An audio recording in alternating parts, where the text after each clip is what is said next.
वालेकुम my dears. ठीक है, हम अपने अभी नेक्स्ट टॉपिक पर आ गए। Transport of carbon dioxide in blood, यानी ब्लड्स के जरिए कार्बन डाइऑक्साइड की ट्रांसपोर्ट किस तरह होती है, ये आज हमारा टॉपिक ऑफ डिस्कशन है। देखिए माय डियर्स, इस टॉपिक को मैंने इस वजह से सबसे पहले पेज से करवाने की कोशिश की ताकि डायग्राम के जरिए मैं आपको ये कॉन्सेप्ट जो है वो बेहतर तरीके से समझा सकूं। फिर हम जाके अपनी बुक्स की एक एक लाइन को रीड करेंगे माय डियर्स। ठीक है, कार्बन डाइऑक्साइड जो है, ठीक है, वो बाइकार्बोनेट आयंस की फॉर्म में 70% जो है ट्रांसपोर्ट होती है ब्लड्स के जरिए। ये बाइकार्बोनेट आयंस क्या है ये हम अलग अभी हमारा टॉपिक ऑफ डिस्कशन होगा। फिर इसी तरह 23% जो है कार्बन डाइऑक्साइड कार्बा इमोग्लोबिन की फॉर्म में या कार्बो ऑक्सी इमोग्लोबिन की फॉर्म में ट्रांसपोर्ट होती है। ये फेड बोर्ड बुक में लिखा है, तो लिहाजा ये कोई बोलते हैं कि कार्बा एमिनो हीमोग्लोबिन या कार्बो ऑक्सी हीमोग्लोबिन की फॉर्म में। ठीक है, बोथ आर राइट, आप जो भी इसे कहें। यानी कार्बन डाइऑक्साइड 23% कार्बो ऑक्सी हीमोग्लोबिन की फॉर्म में ट्रांसपोर्ट होती है। ये हमारा सेकंड टॉपिक ऑफ डिस्कशन होगा। अभी थोड़ी देर बाद हम इस चीज के ऊपर बात करेंगे। ब्लड प्लाज्मा की फॉर्म में 7% जो है ब्लड प्लाज्मा की फॉर्म में कार्बन डाइऑक्साइड की ट्रांसपोर्ट होती है। अभी हम माय डियर्स ये डिस्कस करेंगे कि कार्बन डाइऑक्साइड किस तरह बाइकार्बोनेट्स की आयन में 70% जो है बाइकार्बोनेट आयंस की तरह जो है कार्बन डाइऑक्साइड की ट्रांसपोर्ट होती है। बाइकार्बोनेट आयन कैसे बने,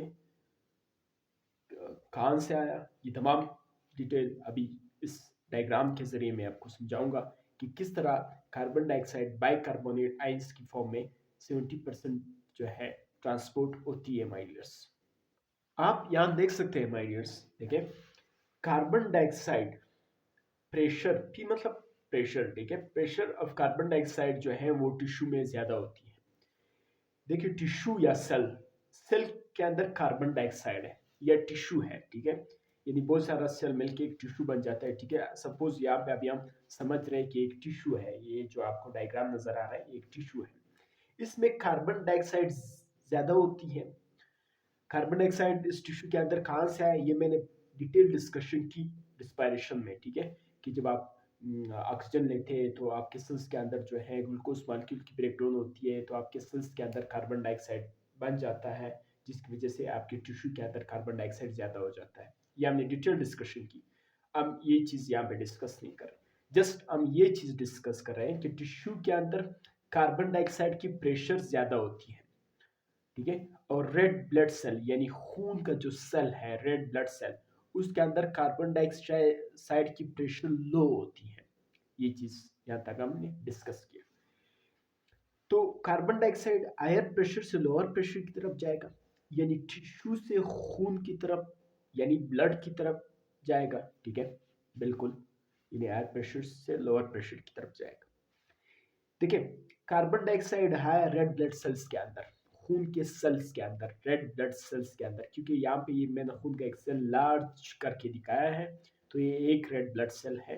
ठीक है, अभी रेड ब्लड सेल के अंदर कार्बन डाइऑक्साइड आया, क्योंकि रेड ब्लड सेल के अंदर वाटर भी होते हैं, तो कार्बन डाइऑक्साइड और वाटर कार्बोनिक एनहाइड्रेज एंजाइम की मदद से जुड़ के कार्बोनिक एसिड बन जाता है, H2CO3 कार्बोनिक एसिड इसको बोलते हैं।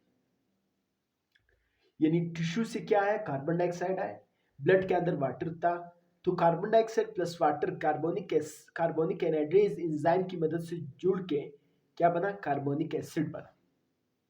यही कार्बोनिक एसिड की आयनाइजेशन हुई, यही कार्बोनिक एसिड आयनाइज हुआ, इसमें हाइड्रोजन आयन अलग हुआ। ठीक है, और बाकी क्या बच गए, बाइकार्बोनेट आयन। ये कार्बोनिक एसिड की क्या आयनाइजेशन हुई, यानी इसमें क्योंकि ये अनस्टेबल कंपाउंड है जिसकी वजह से आयनाइजेशन हुई, यानी टूट गया, हाइड्रोजन इससे अलग हुआ, बाकी जो बचा इसे हम कहेंगे बाइकार्बोनेट आयन। यहां तक आई होप दैट आप समझ गए, क्योंकि यहाँ पे हाइड्रोजन की मिकदार ज्यादा हो जाती है, क्योंकि हाइड्रोजन जब रेड ब्लड सेल के अंदर ज्यादा होगा तो क्या होगा, मैं थोड़ा सा इसको सेट कर लेता हूँ my dear, sorry for that. जब देखिए कार्बोनिक एसिड की आयनाइजेशन हुई, टूटा, ठीक है, बाइकार्बोनेट आयंस बना, बाइकार्बोनेट आयंस से एच आयंस अलग हुआ और बाइकार्बोनेट आयंस अलग हुआ, तो ये किसकी वजह से, कार्बोनिक एसिड की आयनाइजेशन हुई, टूट गया। यहाँ पर आप देख सकते हैं कि हाइड्रोजन आयन जब ज्यादा हो जाएगा, ठीक है, हाइड्रोजन आयन जब ज्यादा होगा तो एसिडिटी क्या होगी, इंक्रीज होगी, यानी बढ़ेगी, एसिडिटी ज्यादा होगी और उसका पीएच क्या होगा, कम होगा। एसिडिटी क्या हुई, हाइड्रोजन आयन ज्यादा हुआ रेड ब्लड सेल के अंदर तो एसिडिटी इंक्रीज की, जब एसिडिटी इंक्रीज हुई तो पीएच क्या होगा, डिक्रीज होगा, पीएच के ऊपर इफेक्ट पड़ेगा, पीएच जो है वो क्योंकि ब्लड्स ने अपना पीएच मेंटेन रखना है, ठीक है। ये ब्लड जो है अपना पीएच को किस तरह मेंटेन रखता है, ये अलग टॉपिक ऑफ डिस्कशन है।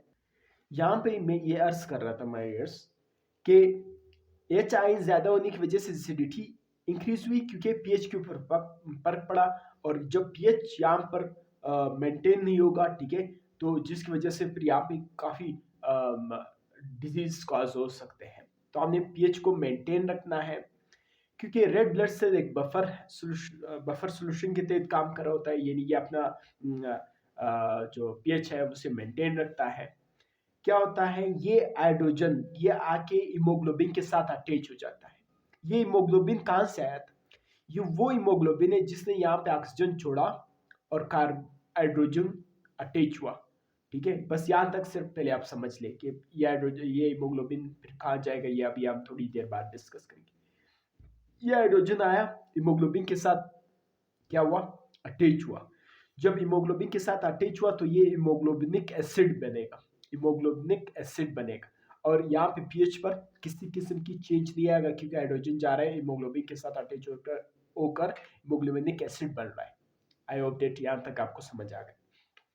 फिर क्या होता है, ये जो बाइकार्बोनेट साइन है ये इस रेड ब्लड सेल से बाहर निकलते हैं ब्लड प्लाज्मा में, यानी ब्लड की जो फ्लूइड है वहां पे निकलते हैं, और यहाँ से क्या जाएगा, क्लोरीन मालिक्यूल जाएगा, तो आयन बैलेंस हो गई, यानी एक आयन निकला दूसरा आयन गया, तो आयनिक बैलेंस यहाँ पे बरकरार रहा। ये जो bicarbonate ions red blood cell से बाहर ब्लड प्लाज्मा में या ब्लड फ्लूइड में निकल आया और ब्लड फ्लूइड से क्लोरीन अंदर गया, इसको हम कहेंगे क्लोराइड आयन शिफ्ट। इसको हम कहेंगे क्लोराइड आयन शिफ्ट, यानी क्लोरीन शिफ्ट हुआ रेड ब्लड सेल से अंदर ब्लड प्लाज्मा से या ब्लड फ्लूइड से, और वहां से रेड ब्लड सेल से निकला बाइकार्बोनेट आयंस ब्लड प्लाज्मा में या ब्लड फ्लूइड में। फ्लूइड मतलब वो जो ब्लड की लिक्विड पार्ट है, ठीक है। इसको हमने क्लोराइड आयन शिफ्ट भी कह सकते हैं, इसको हम एम्बर्जर्स फिनोमेना भी कहेंगे, एम्बर्जर फिनोमेना भी कहेंगे। इसको क्लोराइड आयन शिफ्ट भी आप कह सकते हैं और एम्बर्जर्स फिनोमेना भी आप इसको कह सकते हैं माय डियर्स। एक दफा फिर रिव्यू करवा लेता हूं। मैंने ये अर्ज किया आपसे कि टिश्यू के अंदर या सेल के अंदर कार्बन डाइऑक्साइड की प्रेशर ज्यादा होती है, partial pressure. Red blood cell के अंदर कार्बन डाइऑक्साइड की प्रेशर कम है। ये CO2, ठीक है, ये टिश्यू से होते हुए ये रेड ब्लड सेल के अंदर आ जाते हैं, सॉरी कार्बन डाइऑक्साइड बिल्कुल सही कह रहा हूँ, carbon dioxide red blood cell के अंदर आ गए, तो रेड ब्लड सेल के अंदर वाटर है, ये कार्बन डाइऑक्साइड इस वाटर की से जुड़ जाते हैं कार्बोनिक एनहाइड्रेज एंजाइम की मदद से, कार्बोनिक एसिड बना।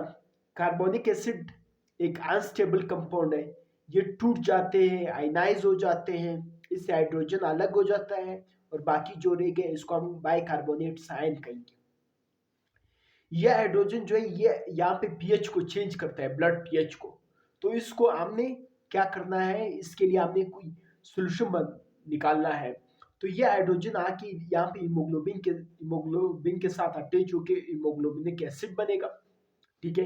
आई होप दैट यहाँ तक आपको समझ आ गया। यहाँ से क्लोरीन मॉलिक्यूल अंदर होगा, यहाँ कहाँ से, जो ब्लड फ्लूइड है, ब्लड प्लाज्मा है, ब्लड की जो लिक्विड पार्ट है, यहाँ से रेड ब्लड सेल के अंदर क्लोरीन जाएगा और आरबीसी यानी रेड ब्लड सेल से बाइकार्बोनेट आयंस बाहर आएगा ब्लड प्लाज्मा में। क्योंकि यहाँ पे क्लोरीन की शिफ्टिंग हुई तो हम इसको कहेंगे क्लोराइड आयन शिफ्ट या एम्बर्जर्स फिनोमिना। आई होप दैट यहाँ तक आप समझ गए माय डियर्स। अभी मैं थोड़ा सा कैमरे को सेट कर लेता हूँ ताकि आपको बेहतर तरीके से नजर आ सके बाकी जो कॉन्सेप्ट है। मेरे व्यूअर्स यहाँ पे आप देख सकते हैं chlorine molecules red blood cell के अंदर गया, आरबीसी के अंदर गया, ठीक है, रेड ब्लड सेल के अंदर। तो ये क्लोरीन जाके पोटाशियम से यानी मिल जाता है तो पोटाशियम क्लोराइड बनेगा। और bicarbonate ions RBC red blood cell से बाहर आया था ब्लड प्लाज्मा में, ये सोडियम के साथ अटैच होकर सोडियम बाइकार्बोनेट्स बन जाता है। और ये क्या करता है, ब्लड की जो पीएच है उसको मेंटेन रखता है। ब्लड पीएच 7.4 को ये क्या करता है, मेंटेन करता है माय डियर्स। ये बड़ी इंपॉर्टेंट बात है, आपने यहाँ तक समझ लेना है। अभी कार्बन डाइऑक्साइड तो अभी रेड ब्लड सेल्स में आया, यानी रेड ब्लड सेल से अभी लंग्स में आएगा, फिर लंग्स से हम इन्वायरमेंट में रिलीज करेंगे। अभी जो रेड कार्बन डाइऑक्साइड है वो रेड ब्लड सेल से लंग्स के अंदर एल्वोलाई के अंदर, ये एल्वोलाई है बेसिकली लंग्स का वो पार्ट जहाँ से gases exchange between the body fluid यानी ब्लड और लंग्स होता है, उसको हम एल्वोलाई कहेंगे। एल्वोलाई ये बड़ी इंपॉर्टेंट चीज़ें, ये मैंने शुरू में डिस्कस किए थे। एल्वोलाई क्या है, ब्रोंकाई क्या है, प्राइमरी ब्रोंकाई क्या है, ट्रिकिया क्या है, विंड पेप क्या है, फेरिंग्स क्या है, लेरिंग्स क्या है, ये चीज़ें हमने डिस्कस की। अगर आपने हमारे वो लेक्चर्स वॉच नहीं किए तो प्लीज़ आप वो वॉच करें। सपोज यहाँ पे अभी आप ये समझ लें कि लंग्स है, लंग्स में एक स्पेसिफिक जगह है जहाँ से गैसेस एक्सचेंज होती हैं, जिसे रिस्पायरेटरी सरफेस भी कहा जाता है। तो ये एल्वोलाई है, स्पेशल जगह जहाँ से गैसेस एक्सचेंज होती है। बस ये बात आप याद रखें।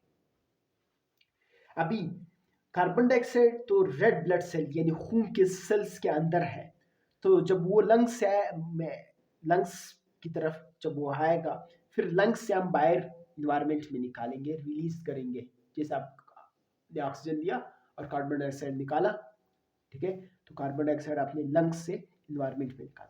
अभी हम ये समझेंगे कि रेड ब्लड सेल से कार्बन डाइऑक्साइड लंग्स की तरफ किस तरह आता है। देखिए माय डियर्स, यहाँ पे क्या होता है, यहाँ पे जो बाइकार्बोनेट आयंस है, ठीक है माय डियर्स, बाइकार्बोनेट आयंस और यहाँ पे हीमोग्लोबिन मॉलिक्यूल्स, ठीक है, यहाँ पे हीमोग्लोबिन से वो हाइड्रोजन रिलीज हुआ, क्योंकि वो हीमोग्लोबिन जो हाइड्रोजन अटैच करके वो हीमोग्लोबिनिक एसिड बनाता है, ऊपर अभी मैंने आपको समझाया। तो ये बाइकार्बोनेट क्या करता है, ये इस हाइड्रोजन को लेके ये कार्बोनिक एसिड बन जाता है। ये कार्बोनिक एसिड अगेन ब्रेकडाउन हो जाता है वाटर और कार्बन डाइऑक्साइड में। तो कार्बन डाइऑक्साइड लंग्स के अंदर आएगा, लंग्स से फिर ये एनवायरमेंट में रिलीज होगा। यहाँ तक I hope that you are clear about it. क्या हुआ, एक दफा फिर देख लें, फिर आगे अभी हम बुक की लाइंस को भी रीड करेंगे, डिस्टर्ब नहीं होना। मैंने कहा कि हीमोग्लोबिन का जो मॉलिक्यूल था उसने हाइड्रोजन साथ मिलाया था, हीमोग्लोबिनिक एसिड बना था, उसने यहाँ पे हाइड्रोजन रिलीज किया। बाइकार्बोनेट आयंस वापस यहाँ पे रेड ब्लड सेल्स के अंदर आ जाते हैं, ठीक है, क्योंकि ब्लड प्लाज्मा में मूव कर रहे थे। तो यहाँ पे यह हाइड्रोजन इस बाइकार्बोनेट के साथ बाइंड हो जाता है, कार्बोनिक एसिड बन जाते हैं। कार्बोनिक एसिड, ये सारे काम अभी रेड ब्लड सेल्स के अंदर हो रहे हैं, यानी आरबीसी के अंदर हो रहे हैं, खून के सेल के अंदर हो रहे हैं। तो ये ग्लोबिनिक एसिड टूट जाता है, ब्रेकडाउन हो जाता है, ये वाटर और कार्बन डाइऑक्साइड की मदद में, ठीक है, वाटर और कार्बन डाइऑक्साइड इनसे बच जाता है, ठीक है। फिर कार्बन डाइऑक्साइड लंग्स के अंदर आता है और आप लंग्स से बाहर निकाल लेते हैं माय डियर्स। तो एक दो बड़ी इंपॉर्टेंट और बातें मैंने नीचे लिखी है, ठीक है, वो भी बताऊंगा। फिर हम जाएंगे अपनी बुक की लाइंस को रीड करेंगे माय डियर्स। यहाँ पर आप देख सकते हैं मैंने लिखा है आर्टेरियल ब्लड कार्बन डाइऑक्साइड, यानी वो आर्टरीज, वो रग, वो वेसल्स जहां पर, ठीक है, ऑक्सीडेटिव ब्लड मूव करता है, ठीक है, तो वहां पे कार्बन डाइऑक्साइड की मिकदार होगी 50 ml out of 100 ml of blood, ठीक है, यानी 100 ml में से 50 ml जो है वो कार्बन डाइऑक्साइड होगा। लेकिन वेनियस ब्लड में, वेनियस ब्लड से क्या मुराद, वेनियस ब्लड से मेरी मुराद ये है माय डियर्स कि जहाँ पर डीऑक्सीडेटेड ब्लड आ रहा होता है तो वहाँ पे 54 ml जो है वो कार्बन डाइऑक्साइड होती है out of 100 ml of bloods. तो पर कितना है डिफरेंस क्या हुआ, डिफरेंस 4 ml हुआ। यानी यहाँ से 50 ml कार्बन डाइऑक्साइड गया वापसी पे, जब वो ब्लड मूव कर रहा है वेनियस ब्लड में यानी डीऑक्सीनेटेड ब्लड की फॉर्म में, तो 54 ml कार्बन डाइऑक्साइड ला रहा है out of 100 ml of blood. तो डिफरेंस 4 ml का हुआ। इंक्रीज हुआ कि डिक्रीज? इंक्रीज हुआ। Good, very great my dears. यानी 50 ml खून कार्बन डाइऑक्साइड गया और वापसी में 54 ला रहा है। ये 4 ml ज्यादा क्यों हुआ? क्योंकि हमारे सेल्स के अंदर कार्बन डाइऑक्साइड जो है वो बने in the break due to the breakdown of glucose molecule in the cells. यानी हमारी सेल्स के अंदर जब ग्लूकोज मॉलिक्यूल की ब्रेकडाउन होती है तो उसमें carbon dioxide, water plus ATP मिलते हैं, जिसकी वजह से वहाँ पे हमारे सेल्स और टिश्यू के अंदर कार्बन डाइऑक्साइड की मिकदार ज़्यादा होती है, जिसकी वजह से यहाँ पे 54 ml हुआ। ठीक है, तो ये डिफरेंस भी आपने याद रखना है। आर्टेरियल ब्लड कार्बन डाइऑक्साइड ये भी आपने याद रखना है, वेनियस ब्लड कार्बन डाइऑक्साइड ये भी आपने याद रखना है। It's an exact information. अभी हम जाएंगे माय डियर्स अपने बुक की लाइंस के ऊपर। माय डियर्स अभी हम अपने बुक की लाइंस के ऊपर आ गए। देखिए, transport of carbon dioxide, sorry for that, मैं इस कैमरे को सेट कर लेता हूँ। ठीक है, transport of carbon dioxide in blood, यानी कार्बन डाइऑक्साइड की ट्रांसपोर्ट ब्लड के जरिए या ब्लड के अंदर। तो बाइकार्बोनेट आयंस की फॉर्म में 70% जो है ये ट्रांसपोर्ट होता है। कार्बो ऑक्सी हीमोग्लोबिन की फॉर्म में ये 23% जो है कार्बन डाइऑक्साइड की ट्रांसपोर्ट होती है सॉरी फॉर दैट। और प्लाज्मा की फॉर्म में 7% कार्बन डाइऑक्साइड की ट्रांसपोर्ट होती है ब्लड के अंदर। ये अभी मैंने बताया, और अब भी हम अलग अलग भी डिस्कस करेंगे कार्बो ऑक्सी हीमोग्लोबिन की फॉर्म में किस तरह ये ट्रांसपोर्ट होती है, बाइकार्बोनेट्स की फॉर्म में, प्लाज्मा की फॉर्म में। ये सारे अभी मैंने डायग्राम के जरिए भी आपको समझा। अभी हम अपनी बुक्स की लाइंस को रीड करेंगे। यहाँ पे आप देख सकते हैं approximately 70% of the carbon dioxide is carried in the blood as bicarbonate ion। 70% जो है कार्बन डाइऑक्साइड जो है ब्लड के अंदर बाइकार्बोनेट के आयंस के फॉर्म में, ठीक है, ट्रांसपोर्ट होती है। Carbon dioxide diffuse, carbon dioxide जो है डिफ्यूज हो जाता है ब्लड के अंदर, और ये इंटर कर जाता है रेड ब्लड सेल्स के अंदर, जिस तरह अभी मैंने आपको डायग्राम में बताया। और ये वाटर कंबाइन हो जाता है, ठीक है, कार्बन डाइऑक्साइड के साथ, तो ये कार्बोनिक एसिड बन जाता है। और प्रेजेंस ऑफ एंजाइम है कार्बोनिक एनाइड्रेज की, कार्बोनिक एनाइड्रेज एंजाइम की मदद से कार्बन डाइऑक्साइड वाटर के साथ मिलके कार्बोनिक एसिड बन जाता है। ये रिएक्शन आपको नजर आ रहा है, कार्बन डाइऑक्साइड वाटर के साथ मिला कार्बोनिक एनाइड्रेज की मदद से, तो कार्बोनिक एसिड बना माय डियर्स, कार्बोनिक एसिड बना माय डियर्स। तो मैं थोड़ा सा और कैमरे को सेट कर लेता हूँ ताकि नीचे जो कुछ लिखा है वो आपको नजर आ सके। माय डियर्स, मैं बड़ी मुश्किल से मैंने कैमरे को सेट किया यहाँ तक। ठीक है, देखिए कंटिन्यू है। कार्बोनिक एसिड यानी H2CO3 कार्बोनिक एसिड, इससे अनस्टेबल, मैंने डायग्राम में यही बातें आपको की कि अनस्टेबल कंपाउंड है, ये आयनाइज हो जाता है, डिसोसिएट हो जाता है हाइड्रोजन आयंस की फॉर्म में और बाइकार्बोनेट बन जाता है। ठीक है, यानी carbonic acid carbonic anhydrase enzyme की प्रेजेंस में ये अनस्टेबल कंपाउंड है, तो इसे हाइड्रोजन प्लस क्या बन जाता है, बाइकार्बोनेट आयन बन जाता है। माय डियर्स, यहाँ तक आई होप दैट आप समझ गए।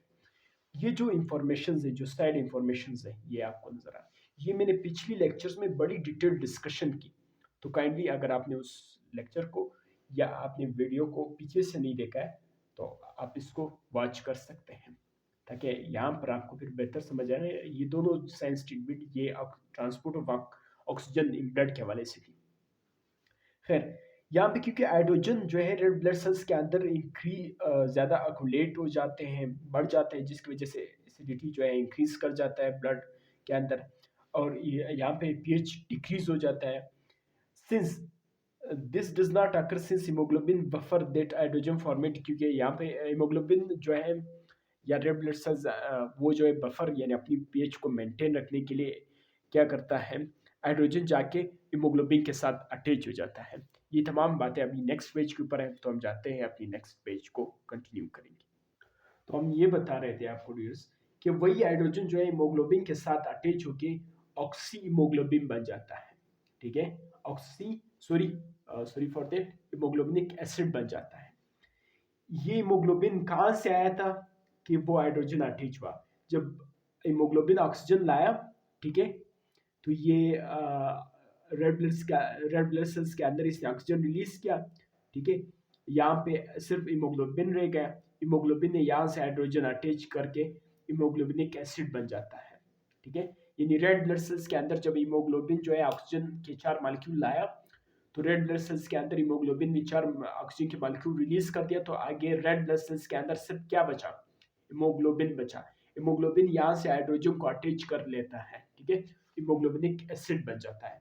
ये सारी चीजें मैंने आपको डायग्राम में आपको दिखाई भी, बताई भी, ठीक है, कि किस तरह ये होता है, पूरा मैकेनिज्म मैंने बताया आपको। देखिए हीमोग्लोबिन 4 मॉलिक्यूल ऑक्सीजन का ला रहा है, ठीक है, प्लस हाइड्रोजन यहाँ पे क्या हो रहा है, इस हीमोग्लोबिन ने 4 ऑक्सीजन के मॉलिक्यूल रिलीज कर दिए, तो सिर्फ क्या बचा, हीमोग्लोबिन। और हीमोग्लोबिन से फिर यहाँ पे सेल्स के अंदर हाइड्रोजन ज्यादा अक्यूमुलेट हो गए, इस हीमोग्लोबिन ने इस हाइड्रोजन को अपने साथ इंटरकनेक्ट कर दिया, ठीक है, बाइंड कर लिया, ठीक है। इन इनसाइड एथ्रोसाइट्स यानी रेड ब्लड सेल्स के अंदर negative charge bicarbonate ions diffuse the blood plasma, यानी इसमें से क्या होता है कि फिर बाइकार्बोनेट जो है वो बाहर आ जाते हैं।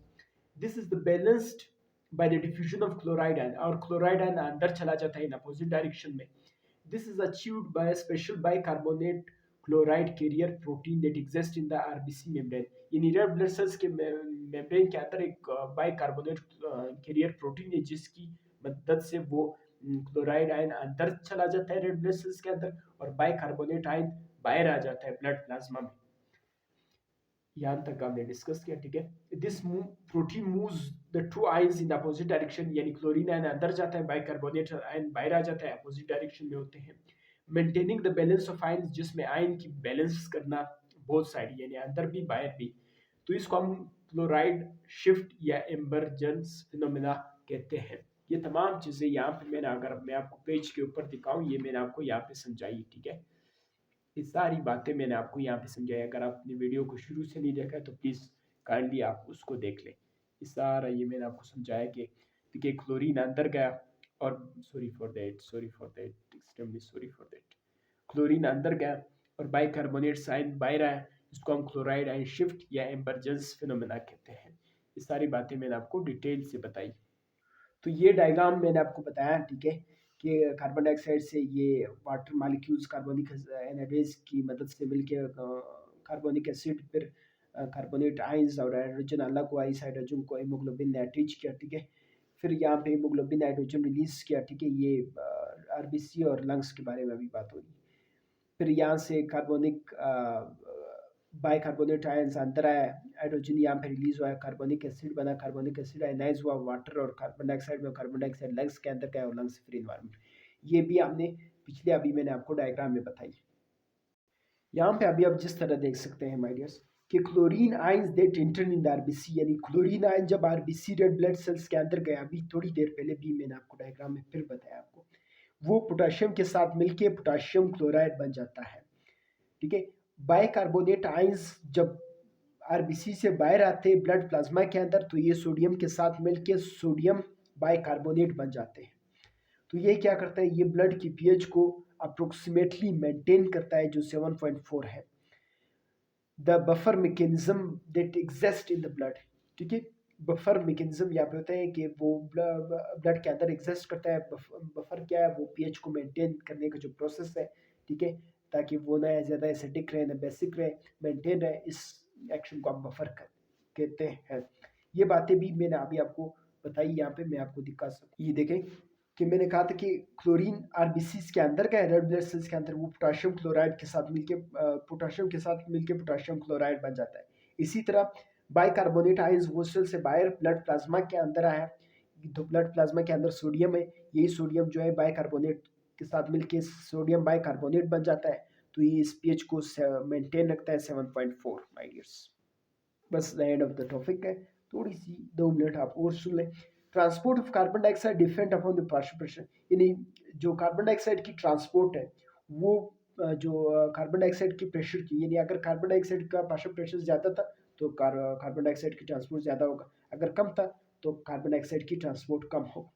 The partial pressure of carbon dioxide is higher in tissue, यानी टिश्यू के अंदर ज़्यादा होता है देन ब्लड के, क्योंकि टिश्यू के अंदर सेलुलर रिस्पायरेशन में कार्बन डाइऑक्साइड बन जाते हैं, जिसकी वजह से टिश्यू के अंदर कार्बन डाइऑक्साइड ज़्यादा है ब्लड से। सो डिफ्यूज इनटू द ब्लड, जिसकी वजह से कार्बन डाइऑक्साइड ब्लड के अंदर आ जाता है, डिफ्यूज हो जाता है and react with water, water के साथ रिएक्ट होके फिर ट्रांसपोर्ट द लंग्स, यानी फिर बाइकार्बोनेट्स आयन के फॉर्म में वो लंग्स की तरफ चला जाता है, ट्रांसपोर्ट हो जाता है। In lungs process, reverse process and bicarbonate ion combine with hydrogen ion to release carbon dioxide and water. यहाँ पे क्या होता है कि फिर बाइकार्बोनेट जो है वो हाइड्रोजन के साथ अटैच होकर कार्बोनिक एसिड बन जाता है, फिर वही कार्बोनिक एसिड जो है वाटर और कार्बन डाइऑक्साइड की फॉर्म में ब्रेकडाउन होती है। फिर वाटर तो ब्लड के अंदर रहता है, कार्बन डाइऑक्साइड लंग्स में आता है, लंग्स से फिर इन्वायरमेंट की तरफ आता है। माय डियर्स मेरे साथ 1 मिनट रह गए, ठीक है, तो मैं जल्दी जल्दी मैं आपको समझा लेता हूँ। ठीक है, कार्बन डाइऑक्साइड 23% कार्बन डाइऑक्साइड जो है कार्बोऑक्सी हीमोग्लोबिन की फॉर्म में ट्रांसपोर्ट करता है, चलता है।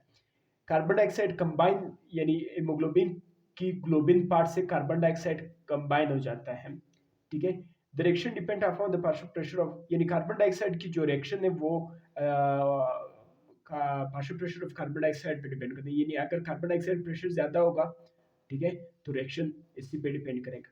When the partial pressure of carbon dioxide is higher than tissue than blood, यानी जब कार्बन डाइऑक्साइड की ज्यादा होगा टिश्यू के अंदर ब्लड से, तो फिर क्या होगा, कार्बोऑक्सीमोग्लोबिन आकर फिर कार्बोऑक्सीमोग्लोबिन की फॉर्मेशन होगी। ठीक है, यानी कार्बन डाइऑक्साइड ब्लड के अंदर क्या है, टिश्यू के अंदर ज्यादा है, ब्लड में कम है, तो फिर यहाँ पे क्या होगा, जो कार्बन डाइऑक्साइड है वो हीमोग्लोबिन की ग्लोबिन पार्ट से अटैच होकर कार्बोऑक्सीमोग्लोबिन बन जाता है। When the partial pressure